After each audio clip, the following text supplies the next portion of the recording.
बिस्मिल्लाहिर्रहमानिर्रहीम। अस्सलाम वालेकुम। आप देख रहे हैं K92 न्यूज़ और मैं हूं आपकी मेज़बान तस्बीहा मजहर। शामिल करते हैं आज की अहम खबरें। खबरदार आपको मीरपुर खास से हमारे ब्यूरो चीफ नालदे राजपूत की रिपोर्ट के मुताबिक मीरपुर खास तहसील संधड़ी के गांव मेहराब मरी में कारोकारी के इल्जाम में शोहर ने अपनी बीवी और भाई को कत्ल करके पुलिस को गिरफ्तारी दे दी। संधड़ी तहसील में एक हफ्ते में 2 खवातीन समेत 3 अफराद कारोकारी के इल्जाम में कत्ल हो चुके हैं। मुलजिम दिलमुराद मरी ने कारोकारी के शोबे में अपनी बीवी नाजपरी और भाई गमशाद मरी को पिस्टल से फायरिंग करके कत्ल कर दिया। मुलजिम दिलमुराद मरी ने मुतलका थाने दिलबर खान महर में खुद पेश होकर गिरफ्तारी दे दी। संधड़ी पुलिस ने राय वकुआ पर पहुंचकर दोनों लाशों को पोस्टमार्टम के लिए सिविल अस्पताल मुंतकिल कर दिया।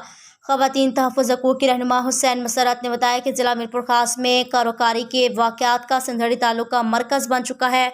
गुज़िश्ता चंद सालों में कारोकारी के वाक़यात में तेज़ी से इजाफा हुआ। पुलिस ज़िला इंतज़ामिया मीडिया इस अमल को रुकवाने में अपना किरदार अदा करें।